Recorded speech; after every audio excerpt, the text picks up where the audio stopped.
Hi, Simon. Hi, Dima. How are you? I'm good. While Debbie is traveling, we are here to show you the 149 Playwright release notes. Right. But before we jump right into that, first tip of the day. And tip of the day today is run tests at cursor in VS Code. So if you open a command palette and type run test at cursor, you will see that item. If you click it, it will run the test that you are currently editing. But better than that, notice the keyboard shortcut or even edit it yourself. And next time you can just run the test with a single keystroke. Speeds up your testing workflow quite a bit. This is super useful. Like, since I found out about this, I've been using it all the time, and I love it. Wonderful. Now straight into Playwright 149. We have a new feature for you today. In the snapshot testing, we'll have a demo. And then an update on the Chromium headless and a bunch of miscellaneous announcements. Simon, let's go to the demo. Yeah, so snapshot testing is the new big feature in this release. And it's a nice new way of testing on content and composition of a site. Let's look at the Playwright site here. We want to test that this banner contains the right heading and the right links. This is a test that we used to write. It's a lot of text. How do you like this, Dima? Oh, I don't like it at all. It's hard to understand what's going on. Right, and there's so much different stuff tested together, right? It's content here, it's the level of a heading, it's ordering, and it's very hard to understand what is intended and what is not. Yeah, I could do a screenshot instead. Is this better? Yeah, screenshot is definitely easier to manage, but I guess it's more brittle. Yeah, it is. For example, think about what happens if you change the spacing between buttons.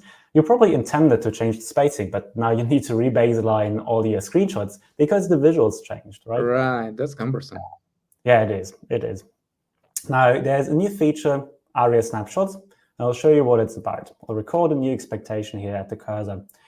And I'll use this assert snapshot button to generate an assertion on this entire banner, right? So it generated a nice assertion for me. And this now replaces either the screenshot or this above. So it's very much the same. Dima, how do you like this? Oh, this is much clearer. I can read it. Yeah. So this is a tree of the accessibility tree of your page, right? Actually, this comes from the DevTools accessibility pane here. So in DevTools, there's this tree. If you go into it for this page, you can see this banner element, and then inside the banner element, there's this heading and the 3 links. So exactly the thing we have here. Oh, nice. And the way this works is that you specify the accessibility tree you expect, and then Playwright tests if the page actually matches what you expect. What's that in the last link? I kind of find it hard to understand. Yeah, it is. This is a regular expression. And so this part essentially matches any sort of number. So if you look at the page here, you can see that it says 66K plus stargazers. And then this thing here would match any number of stargazers. Because realistically, with your help, Playwright is at 67K tomorrow, right? And we don't want to test the failure. Can I drop that if I don't like it? Right, yeah. So Playwright only tests on what you specify in the tree. So you could just drop this entire regular expression if you want, and then it would only test if there's a link. It wouldn't test on the accessible name of the link. What about that level 1? Yeah, this is the same. You can also drop it, but this is really an accessibility attribute. So this line means that it doesn't only test that there's a heading, but it needs to be a heading with the level 1. So it would be an H1, right? You can make this 2 or 3 or whatever level you want, but you can also drop it. So if you don't care about the heading level, then you just don't specify the attribute, and Playwright will only assert that there is a heading and not the level. I see. So this is not the whole ARIA tree. This is just a template to match against, right? And I can only put what I care about here. Right. Yeah, you only put what you care about, and this makes it very easy to just express the things you want to test and not test the rest. Yeah. Right. I love it. Yeah, let's look at what happens if the test fails. So right now it says Playwright enables reliable end-to-end testing, and I will just change this to enabling awesome end-to-end testing. Right, and now if I run my test, it will fail, right? and it will fail because it expected reliable, but it got awesome. Now, if you want to fix this, you can either fix it in the source code directly, but imagine you have a giant code base with a lot of these tests, right? You would need a way of updating, rebaselining the snapshots more automatically. And there is something we ship for that. It's called --update snapshots, and you might already know this from screenshot testing. Yes. When you run with it, then the tests will still fail, but it will say that it created new baselines for this test. It created this file called rebaselines.patch.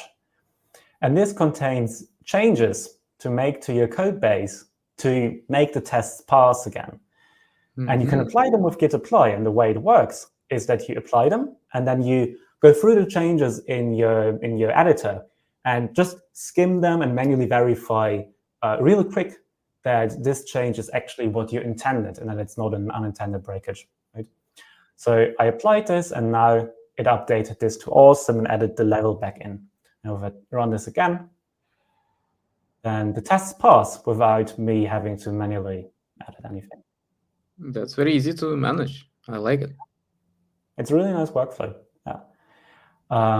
So that's snapshot testing, at least a demo. Just to recap, snapshot testing is about testing the accessibility tree of your page.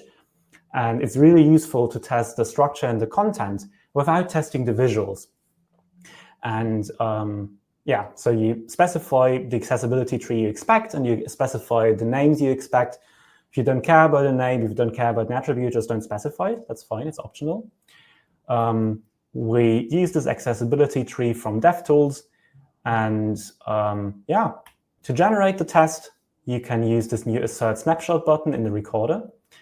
And if you want to play around with the snapshot to figure out what specifically you want to test and if it still passes or not, there's also this ARIA snapshot playground in the tab at the bottom of the inspector. So try that out. Awesome. Yeah. What happened in Chromium headless land, Dima? Yeah, well, let me give you some history background first. So for a while, Chromium has been shipping essentially two browsers in one. One is the regular one with the UI, and the other is headless shell. It renders the web pages the same way, but it is essentially different browser with different features. For example, it doesn't have extensions, it handles PDFs differently, and other things. Recently, though, Chromium decided to ship these two separately. So there is now a separate headless shell binary, and then a regular Chromium browser with the UI, and the new headless mode. And this new headless mode is very closely follows the regular UI browser, but it just doesn't show anything on the screen. So given that background, Playwright keeps working as it was working before, no matter the headless changes in Chromium. No action needed from your side. Everything will work as before, and Playwright will run headless shell behind the scenes for your headless tests and regular Chromium for headed. That said, you can opt into new headless by specifying the channel Chromium in your config, as you can see below. And this way, Playwright will run the new headless mode instead of the headless shell for your headless tests. If you do that, though, you might encounter some failures, because the tests that handle PDFs, WebGL, and some other things that you can read about in the release notes could fail, so you will have to update those tests. And also, most likely, you will have to rebaseline all your screenshots, because screenshots between the old headless shell and the new headless mode are different. In exchange for that, you will get a browser that is much closer to the real browser that users are running, because it's essentially the same, but just not showing anything in the UI. Now, if you are a user of a Chrome or a Microsoft Edge browser channel, you will have a breaking change, because those browsers do not ship the old headless shell anymore. So the same applies to you. You'll have to run your test suite, you'll have to update some tests, and you will have to rebaseline your screenshots. Look at the release notes for more details on that. Dima, this is the first time I'm hearing about this headless thing and headless shell and stuff, and I don't really understand, but I'm worried that I need to do something. I don't really use channels, at least I don't remember setting any channels in my config, Do I need to do anything? No, if you don't and you have never used channels in your config, you are safe. You just run the test as usual. Playwright will handle it for you and run headless shell as it did before.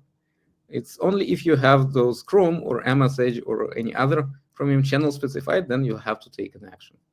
Thanks. What a relief. Yeah. Now, going further, miscellaneous updates in Playwright.